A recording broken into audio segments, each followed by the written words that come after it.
Good morning, everyone.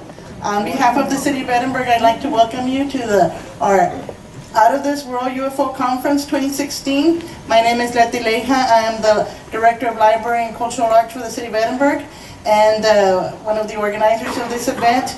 We're very happy to have you here. They say if you build it, they will come, and I'm glad you came.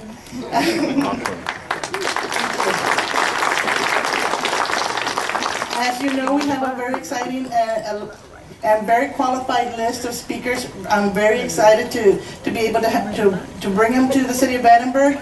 I wanted to mention one thing. If you have any other suggestions, or if you have topics that you would like for maybe find speakers that cover those topics, don't hesitate to leave us a little note at the entrance. We'll be more than happy to take any suggestions. Once again, thank you for being here. And without further ado, we'll have Noe Torres.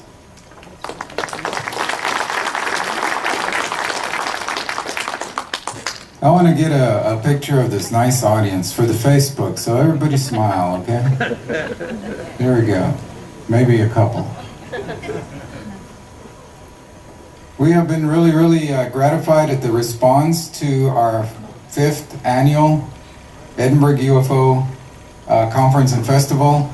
We've had coverage all over the U.S. We have a lot of people here from out of town, and we're very happy that you all came down to see us.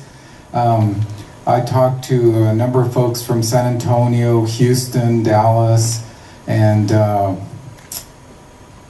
friend of mine from Louisiana will probably be arriving later, but as you can imagine, that's a long drive, and he does drive. Anybody heard from Louisiana yet?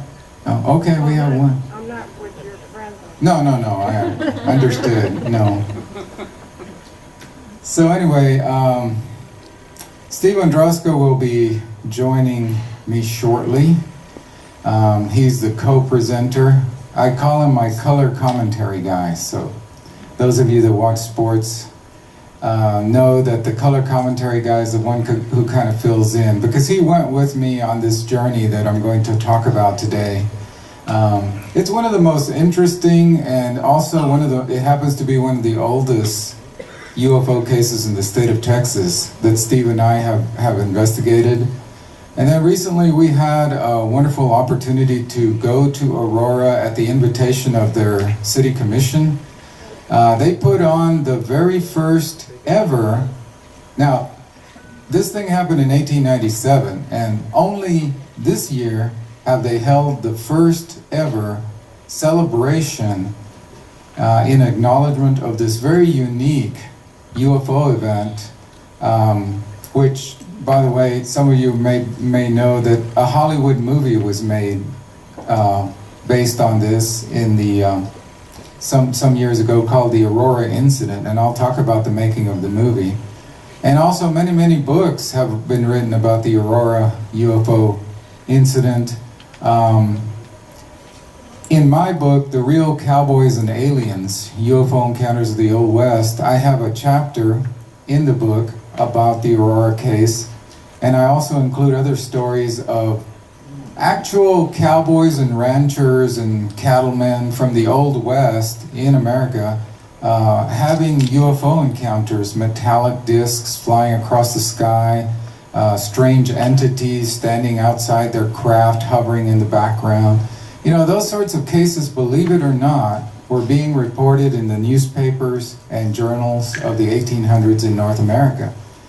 So it's very difficult to explain those away as having been some kind of aircraft, because we know that in the 1800s there were no aircraft. So Steve and I had an opportunity to go to Aurora, Texas, and look into this case and talk to some of the descendants of the original witnesses of this, who still live in the Aurora area. In case you're thinking that this was some kind of thing that happened and just word of mouth, it was actually covered by a number of newspapers when it happened in 1897, including the Dallas Morning News. It was also covered by the Fort Worth newspaper at the time. And I'm going to explain more about what the newspaper coverage was. But we've divided this presentation into logical chunks so that we can focus on each aspect of this very interesting story. First of all, let me just tell you in essence what happened is this strange object was seen hovering over the town. It was somewhat cylindrical in shape. This is an artistic representation done by a friend of mine, Neil Reeby, who illustrated our book, The Real Cowboys and Aliens. He did all the illustrations in it.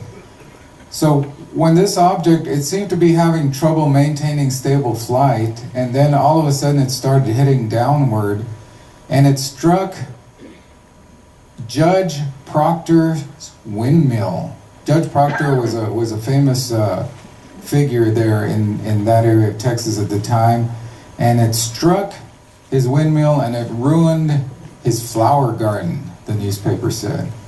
So that's what happened in 1897 in Aurora, Texas. I'm going to set the stage for exactly where Aurora is. For those of you who may not be familiar, how many of you have been to Aurora or close to Aurora? No? See? Okay, not many. I didn't see any hands. This is Aurora, way up here where this arrow is, and it's just west of Fort Worth. So it's hard for me to point and also look at my map, but northwest of Fort Worth is this tiny town. And I'm going to show you this Google Earth map of the two locations that are of our primary interest. And Steve Andrasko and I went, and we spent quite a lot of time at both of those locations.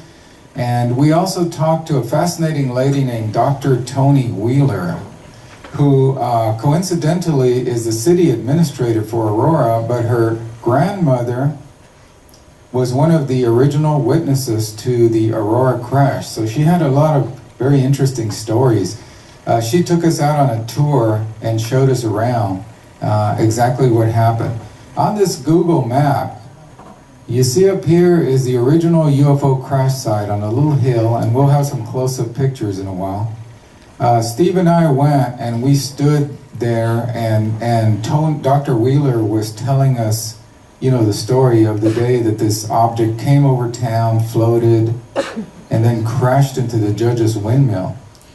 Well, the townspeople, being mostly good Christian people who wanted to give the strange being that was found in the wreckage a proper Christian burial, they took him down to the cemetery, which still exists, and we'll be showing you some pictures that we took. And that's where they buried the so-called, what the newspaper called, a spaceman. Not an inhabitant of this earth, is what the newspaper accounts at the time said. So this is a fascinating story. So I'm just going to focus on the crash part of it for this first story. It said that at about 6 o'clock in the morning, people who had gotten up early in Aurora, Texas, were struck by the sudden appearance of what was called an airship. Now, a lot of people wonder why the use of the term airship. Well, around this period in history, in the 1890s, all over the United States, and really in other parts of the world, there were strange objects being seen in the sky which were described as airships. Now, we know that dirigibles that were steered by motors had not yet been fully developed. They didn't come until after 1900. So it was strange that people were seeing these strange ships in the sky, some of them with bright lights in the night that would illuminate everything below.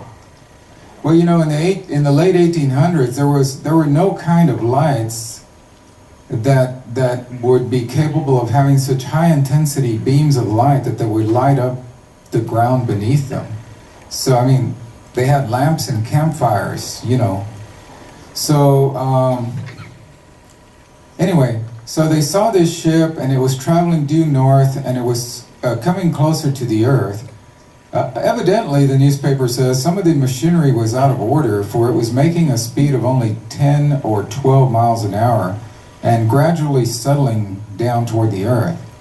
It sailed over the public square, and when it reached the north part of town, it collided with the tower of Judge Proctor's windmill and went to pieces, scattering debris over several acres of ground, wrecking the windmill, water tank, and destroying the judge's flower garden.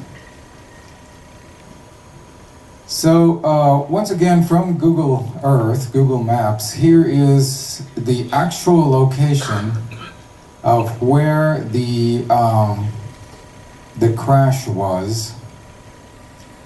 And Steve and I had the privilege of being led out there, as I mentioned, by Dr. Wheeler, a descendant of one of the original witnesses in town. And she gave us a nice view of that whole area. This is pictures that we took from where we stood. And Steve, did you have any impressions that you could share with the audience about standing there or at the crash site? Well, you try to think back and pretend like what it would look like at that time. April 19th, 18... And this, when I think about it, this was a year before my grandmother was born. So I think back about that time. And then you look at today. Of course, the site is on some private property, so you have to be respectful of people's rights when you go out there, but they do have a place where it's marked a little bit so you'll know where the well was and where the windmill was at that time. So it's kind of interesting to think back of what it might have looked like in the 1890s. We're going to watch a short little segment done by our friend Jim Mars, who, by the way, was one of the speakers in Aurora, along with Steve and myself. And this was from the UFO files. April 19th, 1897, the Dallas Morning News reported. About 6 o'clock this morning, the early risers of Aurora were astonished at the sudden appearance of the airship which has been sailing through the country. It was traveling due north, and much nearer the Earth than ever before. It sailed directly over the public square, and when it reached the north part of town, collided with the tower of Judge Proctor's windmill, and went into pieces with a terrific explosion.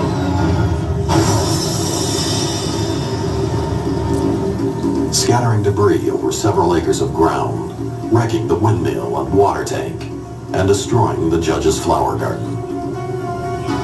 According to the local legend, many of Aurora's residents raced to Judge J.S. Proctor's farm to help in any way they could. What they found was beyond comprehension. Okay, we'll get into what they found here in just a moment, but I just wanted to introduce the crash. And so, we can scoot down here a little bit. That's where the well was. It's still there, it's just covered up. Halfway? Yes. So that was the well, and it was connected to a windlass or a windmill, like a water well. And so the windmill helped to pump water from the well, and it might not have been necessarily like a windmill that people think of now. It was more what people call a windlass or things like that. So it may not have had the blades like a windmill, but it was definitely a tower, and it's probably about, you know, maybe 15 to 18 feet tall. Whatever came down from the south crashed into it, hit the ground, and exploded.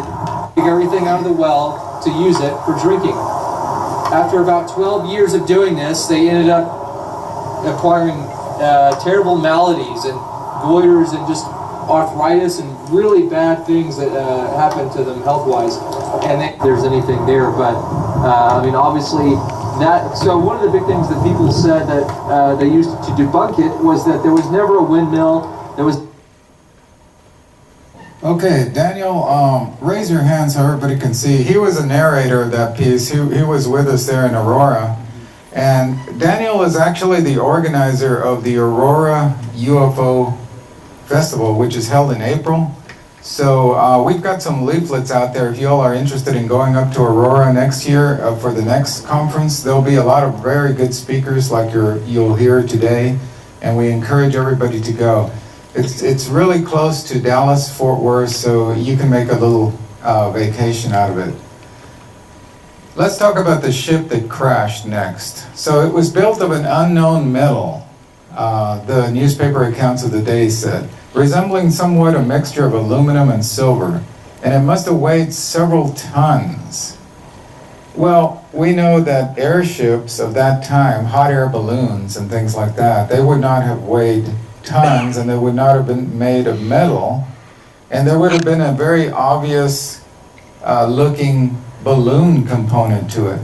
How many of you heard about this balloon that crashed in Central Texas a couple weeks ago? Well, you know, there were pictures of the deflated balloon, you know. So it was obvious that this was something else. It was a mixture of aluminum and silver weighing several tons. Now this is interesting from the newspaper, that the town today is full of people who are viewing the wreckage and gathering specimens. And Steve and I were talking about how there must be in people's attics throughout northwest Texas, there must be little pieces of metallic substance that nobody knows anymore what it's from, that were probably collected from that site. Yeah, they described the airship as weighing several tons. So if you can imagine several tons of debris scattered all over the area where it crashed after it hit the windmill, and people were picking those up and examining those pieces of the wreckage. What do they do with those pieces of wreckage? That's a kind of a mystery. One little note under the picture there is that a hot air balloon, when it's deflated, weighs about 800 pounds, which is less than a ton. So this was something else.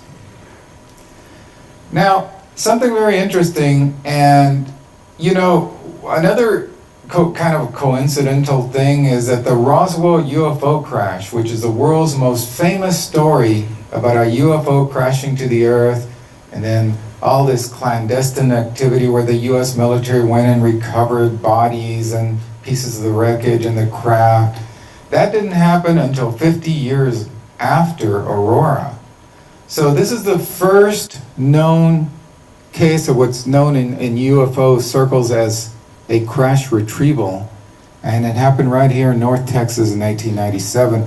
And what's interesting is that in a lot of these crash retrievals, including Roswell, the witnesses find strange hieroglyphic-like writing. I remember Colonel Jesse Marcel Jr., who unfortunately passed away a couple of years ago, was a good friend of mine. He wrote the foreword for my book, Ultimate Guide to the Roswell UFO Crash, and he was the one who handled the pieces of metal from the Roswell crash that had this strange writing that resembled hieroglyphics, and the similar thing was found in the wreckage of the Aurora craft, interestingly enough. The newspaper said, papers found on his person referring to the pilot, the strange being. Evidently the records of his travels were written in some unknown hieroglyphics and cannot be deciphered. So just to give you a time frame on the development of balloons and dirigibles, 1884 was the first airship built by a Frenchman, propelled by a 9 horsepower electrical driven air screw. It flew at 15 miles per hour. April 17th, 1897 was the Aurora UFO crash, and the year afterward the first passenger carrying non-rigid airship was invented in Paris. And he used a propeller attached to a motorcycle engine. So as you can imagine, the development of dirigible, steerable balloons was still in its infancy. I mean, they weren't all over the skies everywhere you looked. So we had this period of time in America where airships were seen throughout the US, starting in California and Washington State, and coming on down into the West and the Southwest. As I mentioned earlier, some of these airships at night were very brightly illuminated. In fact, we read stories in newspapers where the ground beneath these airships would be lit up like with huge spotlights. You know, we can only guesstimate what the source of power might have been for those powerful spotlights, but there wasn't anything like that known to mankind at that time. And if you're a big fan of science fiction, some of the early science fiction writers, like when they wrote War of the Worlds and some of the John Carter books later, some of the descriptions of their airships are very similar to what the people describe in these newspaper articles. So when they wrote, they used their imagination, but they also, borrowed from what was written at the time. That's right. And I'm glad Steve said that, because I wanted to point out that science fiction as a literary genre or theme had not yet been developed. War of the Worlds was not which is generally considered as the first science fiction novel by H.G. Wells. It has spawned many movies, and the concept has been used by numerous other authors and movie makers. It wasn't written until a couple of years after the Aurora crash. So was it perhaps partly inspired by that? It's possible, although we don't have any historical evidence of that. But science fiction did not exist. You couldn't turn on a TV set, because there were no TV sets, and watch some science fiction show, because there were no science fiction shows. And you couldn't pick up a science fiction novel, because there were no science fiction novels. So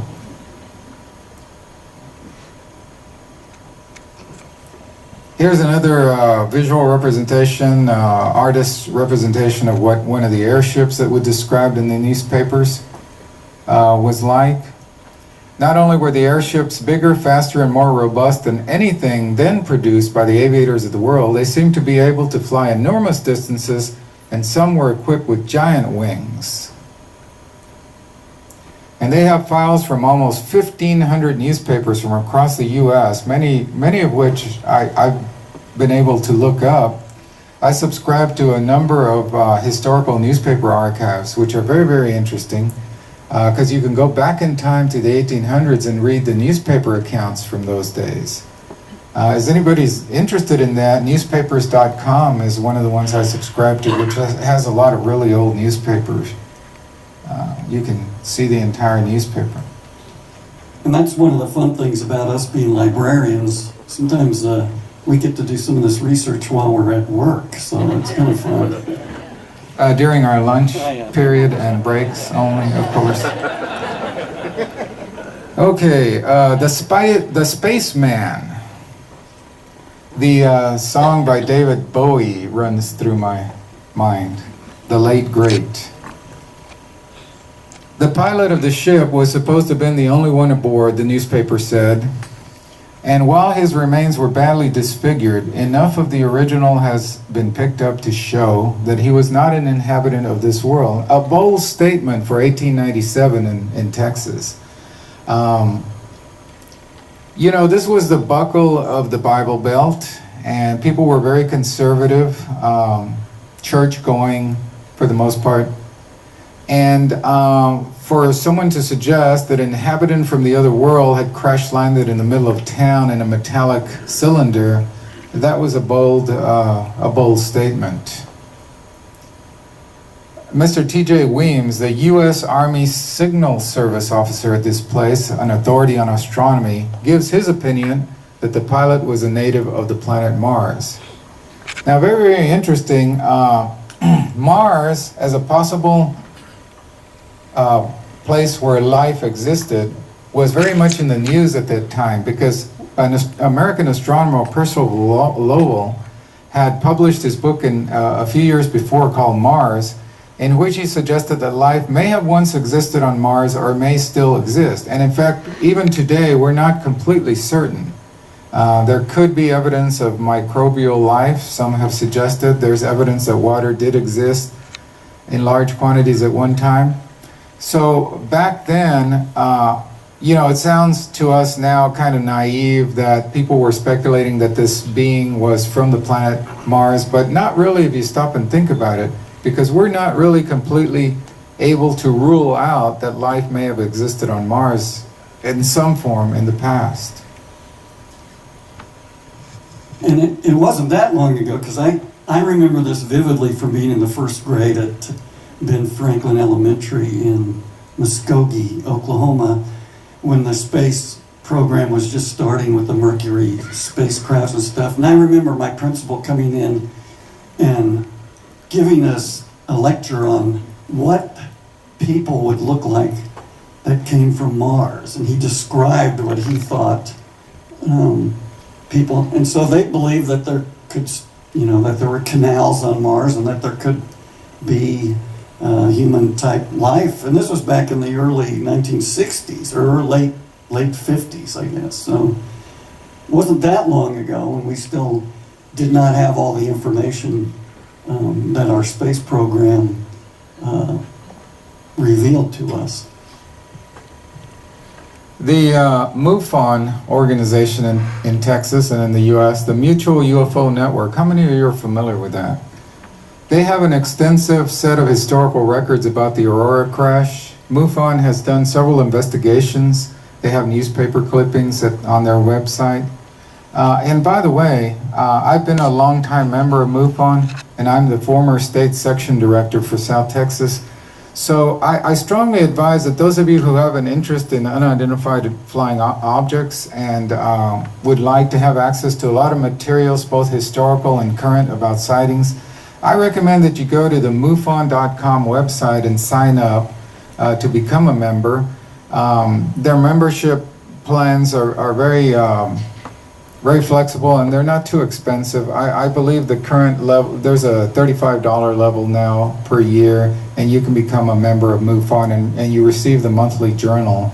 It's available in digital form and in print form. So, and that'll keep you up to date on all the sightings going on and give you access to the MUFON.com website, to the areas of it that are reserved for members only.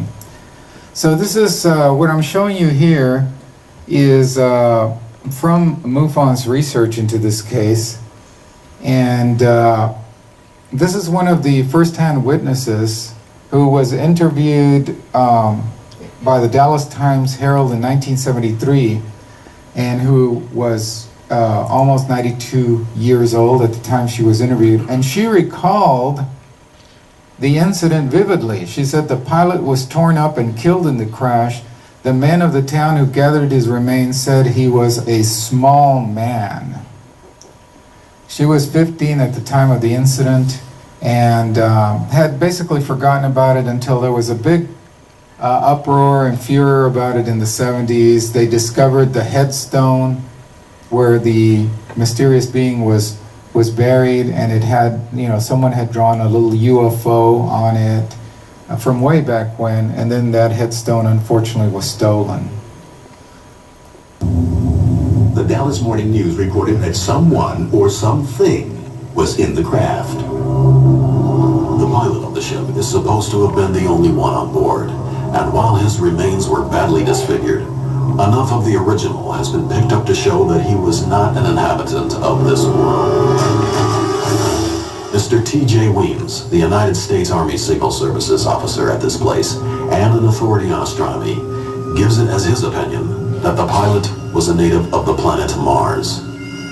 His description was that it was an alien in form, and he was referred to as a Martian. Now, the only reference to Martians at that time were in the drawings of the science fiction writers, so it could have been sparked in part by literature. Of course, I wasn't there, so I can't say for sure who piloted the craft. All I can go is by the newspaper accounts, and they made it quite clear that the remains clearly indicated he was not an inhabitant of this world. According to the Fort Worth Register, the alien did not survive. They reported that he was given a Christian burial in the town cemetery.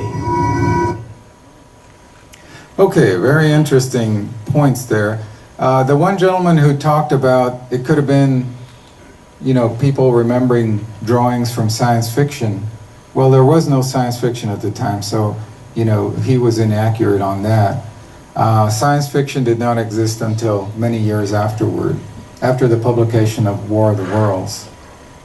So let's talk about this burial. Now, this was very interesting because Steve and I had a chance to go and stand at the very spot where the spaceman is buried today, they say. And the Dallas Morning News article published 2 days after the crash said the pilot's funeral took place on April 18th, 1897 at the Aurora Town Cemetery, which still exists today. You can go there. Another newspaper, the Fort Worth Morning Register, said the pilot, who was not an inhabitant of this world, was given proper Christian burial at the Aurora Cemetery. Here's what an aerial view of the Aurora Cemetery, and the arrow points to exactly where this grave is located, among that stand of trees near Cemetery Road.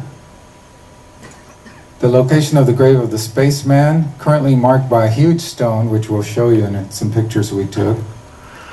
When we went there this past April to speak on this at the Aurora, the first ever Aurora UFO Festival, this was what we went out with Dr. Wheeler and others. Travis Walton was with us. A number of other UFO dignitaries went with us. The cemetery has been previously victimized by vandals who destroyed and removed the grave marker that you see on your right side of the screen, which has what looks like a UFO. That's what was there in the 70s and was subsequently stolen. And so today we have, the city has placed this large rock that you see on the left side of the screen. Here's all of us gathered around the grave of the spaceman on April 16, 2016. I'm going to let Steve give us some of the thoughts that came in his mind while Travis Walton and Daniel Jones and a bunch of us were there looking at this remarkable spot. Well, first it was very peaceful there, and they had lots of wildflowers growing throughout the cemetery. Lots of bluebonnets were in bloom at that time, and it was very interesting to go. I used to go with my mother. She was a member of the Genealogical Society when I was a child, and go to old abandoned cemeteries and write down the names, and so it kind of brought back some memories of that. And from what I remember, I think the original cemetery was owned and run by the Masonic Lodge there in that area. And so the Masons really didn't want anyone going in and disturbing the grave markers that were there. This is a picture I took of Travis Walton pointing to the state historical marker that you can find there at the Aurora Cemetery that says this. This site is also well known because of the legend that a spaceship crashed nearby in 1897 and the pilot killed in the crash was buried here. So even the state of Texas has put that historical marker. Lesser known Here we go. groups and societies like the Sonora Aero Club and NIMSA that had these dirigibles and had these airships flying around back in the 1800s, where none thought to be existing. Something like that, Steve. That's the big question right there. Is, if that was happening, where are the ships now? The plans have definitely been found in a weird book by Charles Delchau. He had all these concepts and sketches and designs for these aeroships. I think your picture. Who would have built them? Somebody would have had, there does have been a company manufacturing this. And they actually moved it, which is great. Why they wrote happy birthday, Ned? Well, Tomorrow is. But the thing is, he crashed on Sunday, or what? Not Sunday. It was April the 17th, which would be tomorrow. Okay, so we had a good visit. Dr. Wheeler was a very gracious host. And the city of Aurora, which is a very, very small town, I mean, they really struggled to put together this celebration or this historical remembrance of what happened. But what I like is the attitude of the city is that this is a valid historical event that really kind of put their town on the international map. And really people come from all over the world to visit the site where the spaceman is buried. So they wanted to hold an annual commemoration at the same time as when this happened. And this coming year, I think, is the 160th or 120th. Thank you, Daniel. So 120th. And so they really are getting behind this, and we think it's great. Daniel and I were there to fully support them and to try to get them launched, get a conference, annual conference like this one here in Edinburgh launched there in this tiny town of Aurora. Daniel, if you had a microphone, I'd ask you for additional comments, but... You guys are doing great. It was a fantastic conference. We were glad to have both Noe and Stephen out, and we're looking forward to next year for April, the 120th anniversary. And you can find out more information over at Noe's table or our table over at Fort Texas. What's really cool is that Dr. Wheeler took us out on tours on a little minibus, and she narrated, you know, as we went to where the hillside where the crash happened, and then down to the cemetery, and she told the stories that her grandmother told, and it was just fascinating. This is, I'm going to let Steve go here in a minute, but I just wanted to show you, this is the program from this past Aurora Alien Encounter, which was held Saturday, April 16th. And we had Nick Redfern, who's here. We had Jim Mars, myself, and Steve. And we had Travis Walton there, and Ken Sherry wasn't able to attend.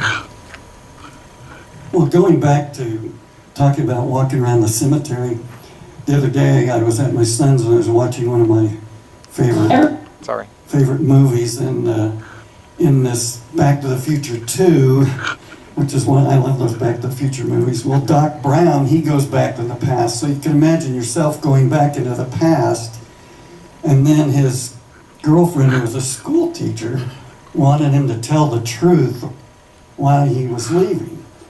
So when he told her the truth, there was no way, even though she was a big fan of astronomy and stuff, for her to believe the words that he told her. And so you can imagine going back into Aurora at that time, and how hard to believe it would be to find this kind of thing happening in your small town. So anyway, that was our experience. Everybody, please welcome Jim Mars. I'm going to show you the opening moments of the conference. Thank you, Amanda. Howdy. Oh, come on, you're all from Texas. Howdy. There you go, let's go. Welcome to wonderful, sunny, well, wait a minute. It was very overcast. As you can see, it's not exactly a big place, but it's got a big place in history. Because most of you probably have at least a passing interest in UFOs. And I know I've been at this for a good many years. In fact, I've had the privilege of meeting some of the real pioneers in ufology, like J. Allen Hynek and Dr. Edward Teller, father of the H-bomb, several astronauts, including Dr. Edgar Mitchell, who unfortunately just recently passed away, and just on and on. I myself, as far as I know, have never had a encounter with an alien or UFO. I've seen some weird lights in the sky, but I'm not going to try to convince anybody what that might be.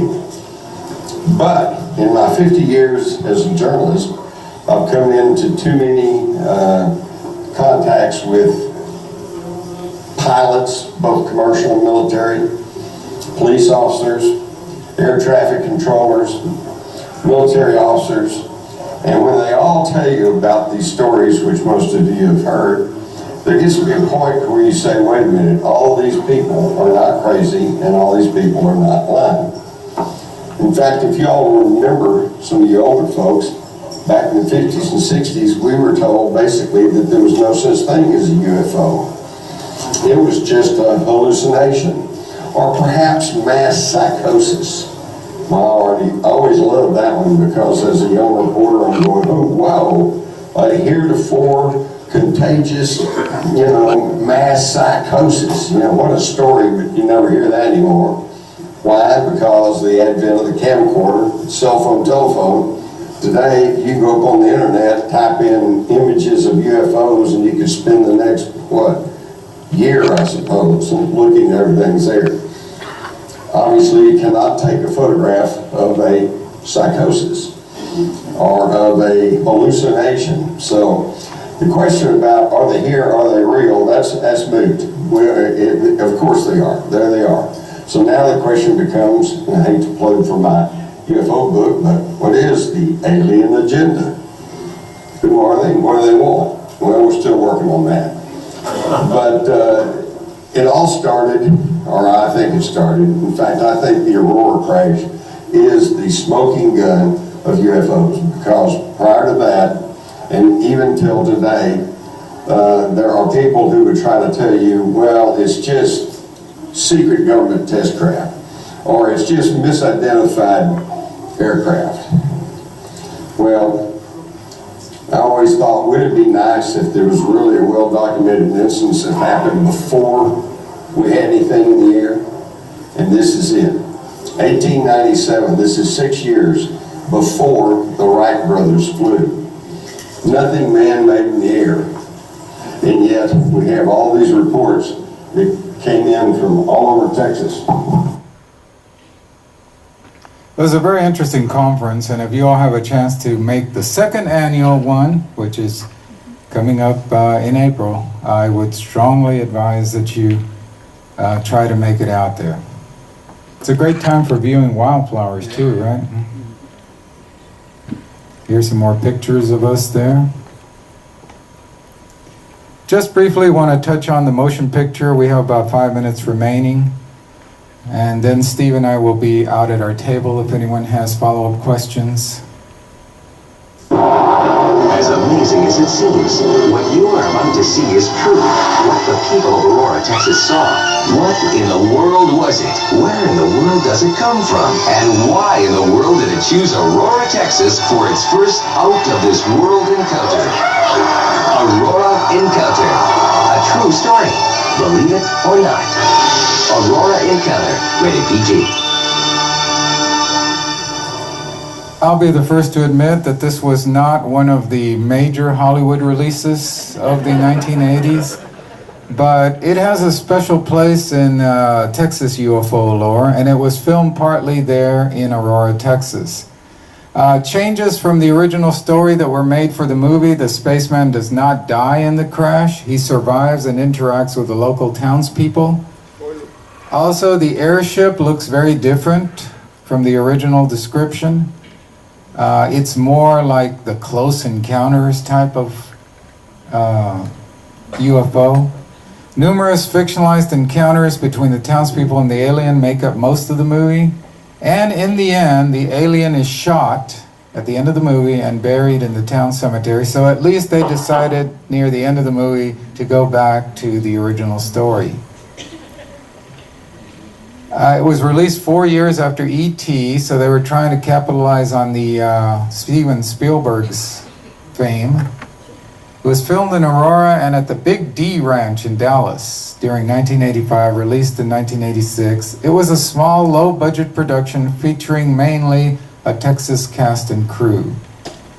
Another very interesting part of it is that the boy who played the child who played the alien suffered from a rapid aging disease known as progeria. His appearance in the film was a promise that was made to him because he wanted to appear in a motion picture.